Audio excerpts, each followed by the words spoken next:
pemimpin dunia ni sangat berat. Ya.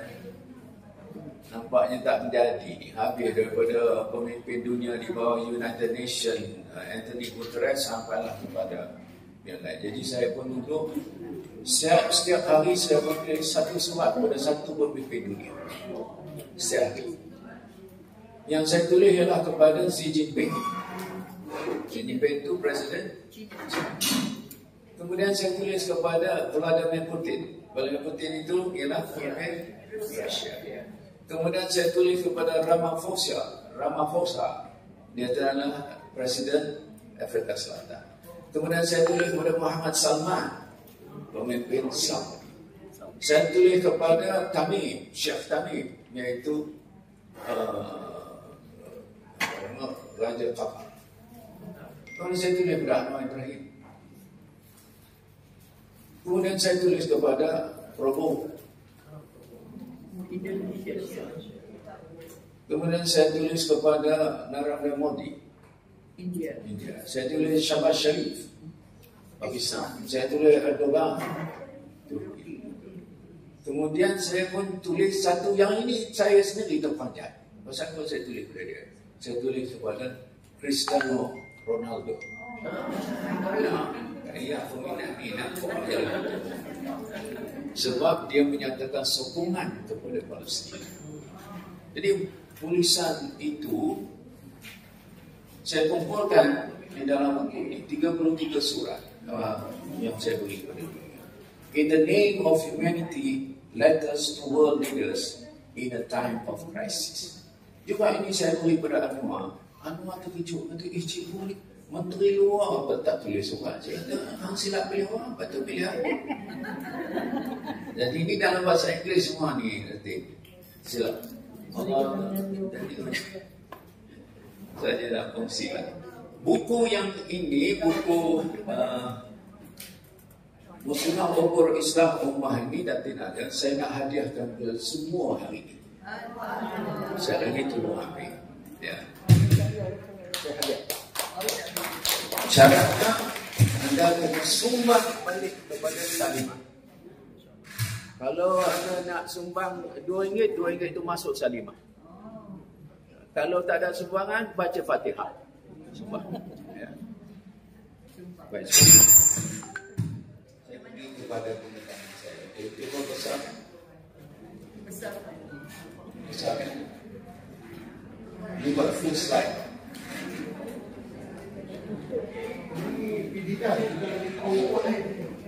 Oh, ini tak lebih besar kan? Kalau dibesarkan frame dia, okey, jangan naik atas. Boleh naik atas. Okey. Kalau nampak ni dalam, jadi tolong jangan ada main telefon, fokus ini berat. Ini silap-silap ni saya punya pertanyaan yang terakhir. Ya. Baik, namanya Muhasabah Nasional, Salimah Nasional sudah akan diedarkan. Tidak terujuk, saya tulis namanya selepas ini kita nama Musnah. Ya, Muhasabah Salimah Nasional. Ini saya je lah, ini nak pakai datang sudah. Namanya Musnah. Jadi bila tanya bila Musnah kita yang ke-16, orang faham. Itu namanya Muhasabah Salimah Nasional. Tajuk kali ini adalah menoleh masa lalu, menganalisa masa kini, melakar masa depan. Silakan next. Okey. Apa arti kehadiran Salimah? Boleh Ustazah baca.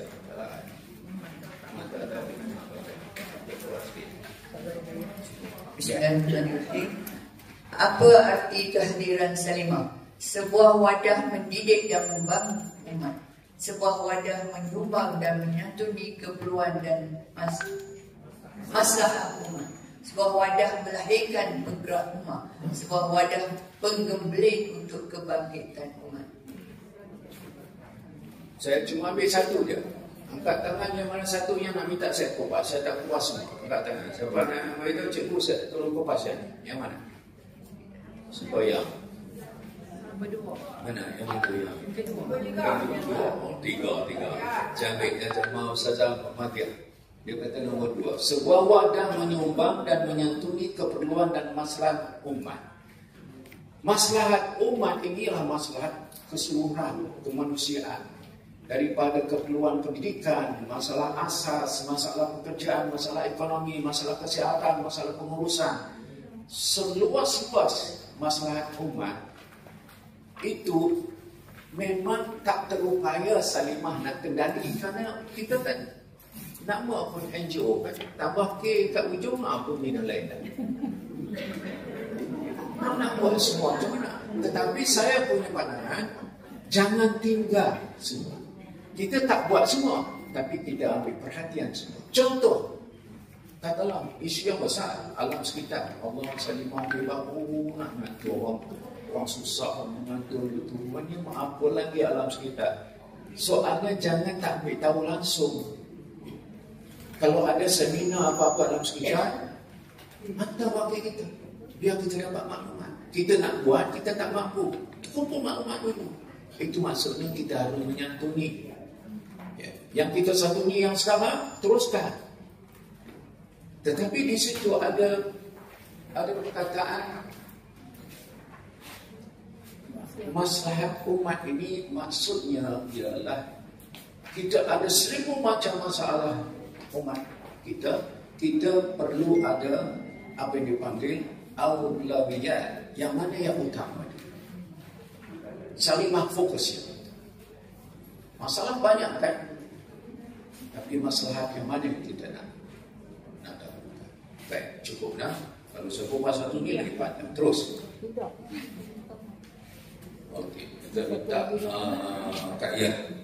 Kak Yah ni rajin baca.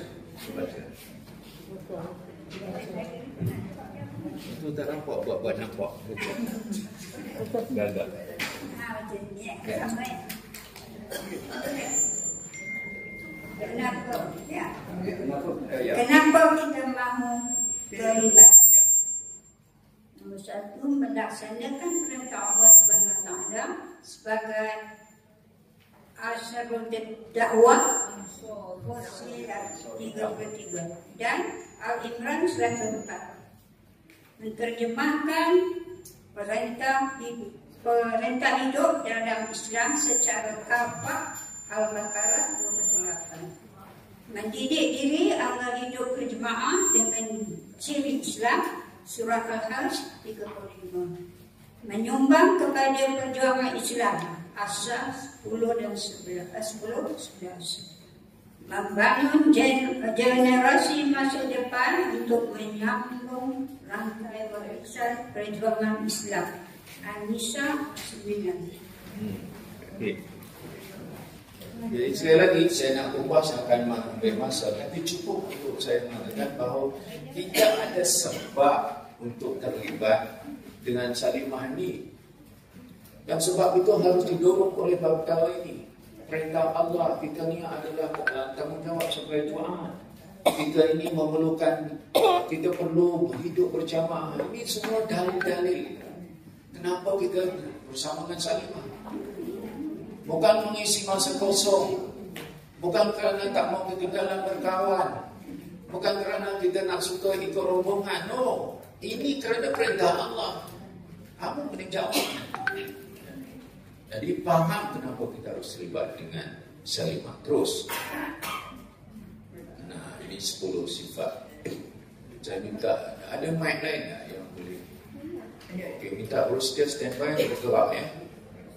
Saya akan minta dengar orang yang paling bapak dengan saya, Mas Adam.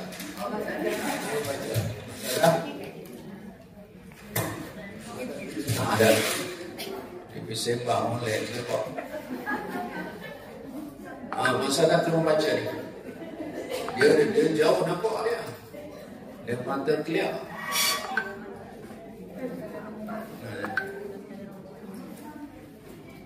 Saya nak test yang paling jauh, boleh nampak tak?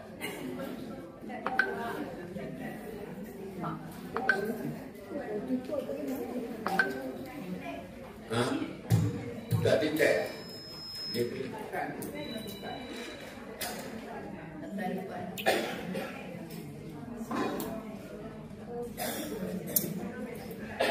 bagi tak ada semakin ke depan. Duduk sini lepas tu dia potong kat gambar. Kita berdoa lah.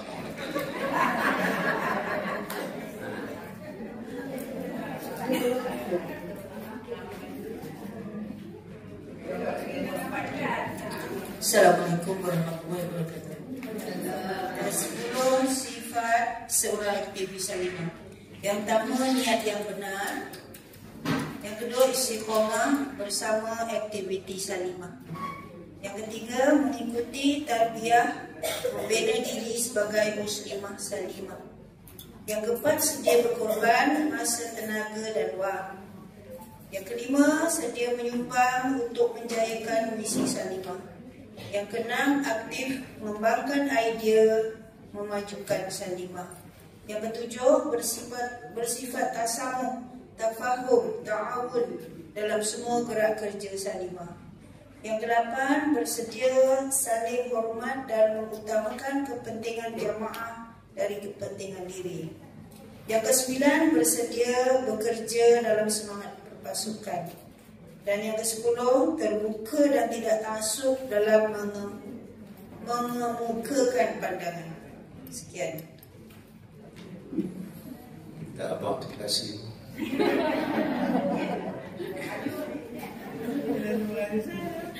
Dalam banyak-banyak ni saya dengar biasa ya, tapi yang nombor 10 ni agak kritikal. Terbuka dan tidak taksub dalam berpendapat atau mengemukakan pandangan. Ini perlu hikmah.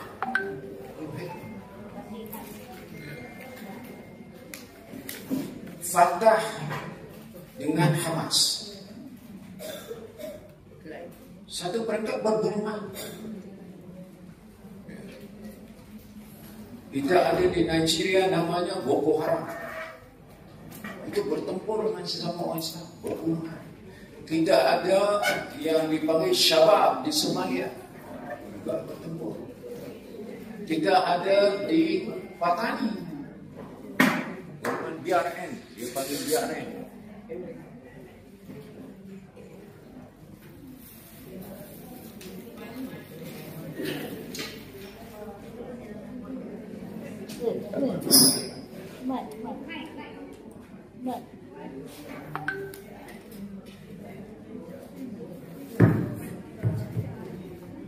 Jadi beri perhatian, 10 sifat ini adalah sifat yang biasa-biasa kita dengar, pernah disyaratkan oleh Datin. Lantaran kita dengar dalam kuliah-kuliah. Tapi bagaimana ini nak jadi melekat kepada sosok setiap aktivis salimah? Bila kita kenal seorang salimah, kita tahu mereka ada ciri.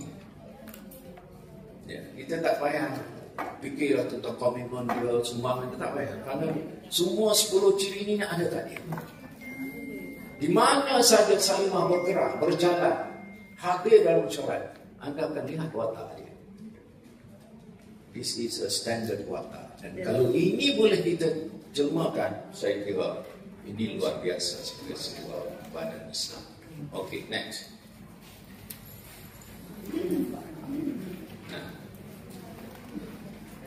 Tadi dalam sejarah penting, tetapi mari kita hayati intinya. Intinya adalah faham visi salimah. Kita telah menyebutkan banyak kali dan juga kena ayat yang berbeza, tetapi intinya ini melahirkan khaira ummah berdasarkan rujukan Al-Quran dan As-Sunnah. Jadi kalau orang tanya itu kena hafal ahli-ahli salimah, kena hafal, tak payah mau terpinga-pinga. Apa dia matlamat salimah? Kena sebut khaira ummah. Kena jawab dengan lancar, dengan pantas dan dengan yakin. Ini kerja kita. Terus. Kemudian kita faham misi salimah. Daripada visi kita ada misi. Ya. Apa dia yang kita nyatakan dalam itu? Tarbiyah Islamiyah. Kedua, bina bi'ah solihah. Ketiga, menggerakkan transformasi ummah. Dan yang kelima, yang keempat, bina ciri-ciri tamadun ummah yang unggul dalam masyarakat. Oh, ini tak lucu. Ini kena seminar semua. Kita buat satu seminar. Mari saya kupaskan ringkas. Tarbiyah Islamiyah itu misi kita, iaitu apa? Mendidik. Tarbiyah itu bukan saja maklumat, bukan saja ilmu, tetapi amal. Jadi proses itu kita kena buat. Yang kedua, bina bi'ah salihah. Kita harus menjadikan Salimah yang mampu membina environment yang saleh. Di mana saja. Program kita mengadakan apa saja acara, terasa suasana salihah itu. Cara kita bercakap, cara kita berpakaian menjadi contoh. Dia panggil the environment salihah ini, iaitu orang rasa aman, damai bila bersama dalam kumpulan Salimah, dia berasa sungguh. Kemudian kita mungkin boleh buat projek-projek perkampungan salihah. Kemudian yang ketiga, misi kita ialah menggerakkan transformasi ummah, iaitu dalam keadaan yang sedia ada yang serba kekurangan, banyak kelemahan, banyak kebincangan, kita kena angkat keluar menjadi suatu suasana yang baru, yang saleh, suasana yang membawa kepada ciri-ciri Islam. Ini disebut islah mastata'tu, memperbaiki masyarakat dari segi ekonomi, kebajikan, pendidikan, kesihatan, kekeluargaan, pembinaan remaja. Itu semua kita transform. Namanya apa? Hijrah, tidak lain dan bukan hijrah. Itu misi kita. Yang terakhir, bina ciri-ciri tamadun ummah yang unggul dalam masyarakat. Kita ni bekerja dalam nak bina balik tamadun. Nah, ini yang Anwar Ibrahim perkenalkan Madani ini. Madani ini disebut sebagai tamadun, datang daripada perkataan ad-din. Daripada ad-din jadi Madinah. Daripada Madinah jadi tamadun. Daripada akar yang satu, di. Jadi Anwar nak buatlah benda ni. Kalau kita cungak-cungak pun kita bukan faham sebenarnya. Dan kata Madani ni apa dia? Dunia ni kita nak perbaiki, memang kena perbaiki sikit demi sikit, dan banyak aspek yang kita nak perbaiki. Akhlaknya, akidahnya, segala macam. Rasulullah dah bagi formula lengkap. Kalau dulu dia bertahap, dia ada marhalah. Tapi sekarang Al-Quran sudah lengkap. Sunnah sudah boleh dirujuk. Kita pun ada ulama-ulama. Tetapi pasal apa kita tak boleh bina semula tamadun? Tamadun diperangkat rumah tangga, kemudian jiran tetangga, kemudian masyarakat, kemudian karya, kemudian perkampungan, kemudian negeri, kemudian negara, kemudian dunia. Macam mana nak buat ni? Kita bina dari sekarang, tinggalkan proses itu boleh dilanjuti oleh anak cucu kita. Kalau kita tak boleh buat, ini kerja ni berat. Jadi visi ini kena difahami, dihayati sungguh. Next. Okay. Fahami semboyan Salimah. Kita ada motto kita, iaitu menghidupkan Islam secara kafah. Apa itu Islam secara kafah? Islam dalam semua hal. Udkhulu fis silmi kafah. Ya ayyuhallazina amanu udkhulu fis silmi kafah wa la tattabi'u khutuwati syaitan innahu lakum aduwwun mubin.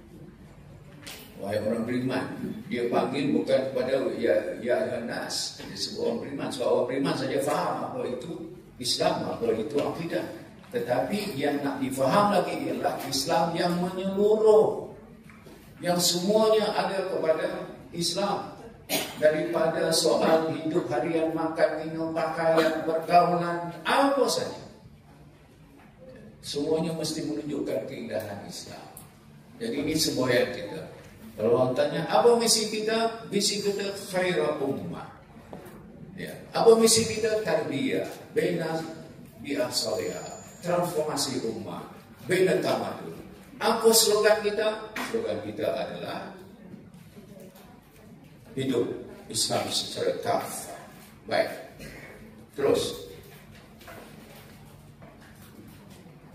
Nah, ini ada dalam tu terlalu kecil, dah tahu lah, boleh nampak tidak dalam nota tu.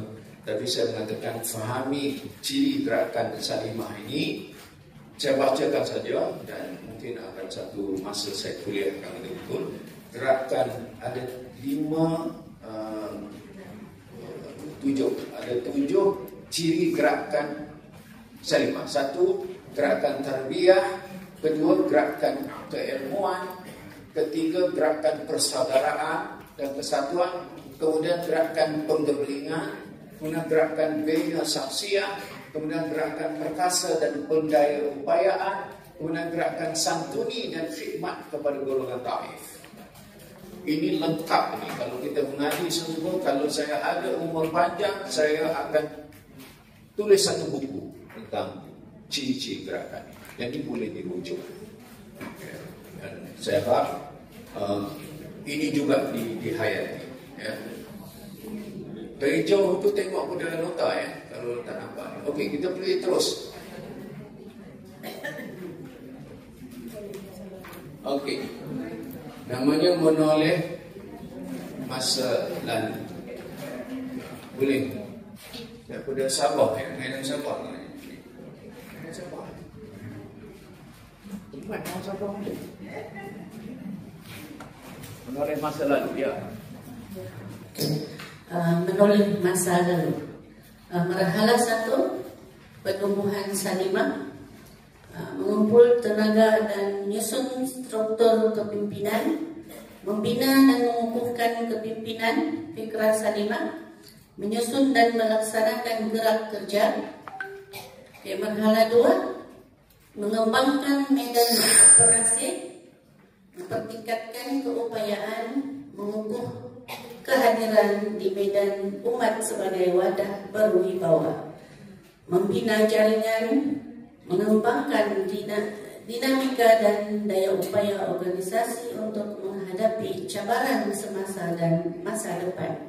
Marhalah ini maknanya peringkat ya. Jadi saya fikir, saya tidak tahu sama ada kita sudah pun berada di peringkat sini, marhalah kedua ini. Sebab saya melihat masih lagi ada problem mengukuhkan kepimpinan dan juga saya lihat tentang fikrah salimah ini belum cukup. Jadi, tapi katalah proses itu berjalan, kita harus sekarang 15 tahun sepatutnya di marhalah kedua. Apalagi sudah ada medan, kita berkembang, kita sudah membina jaringan, kita sudah mewujudkan berbagai keupayaan kita di peringkat masyarakat. Ini namanya menoleh masa lalu. Macam masih kita break ya. Mungkin kita break berapa? 10.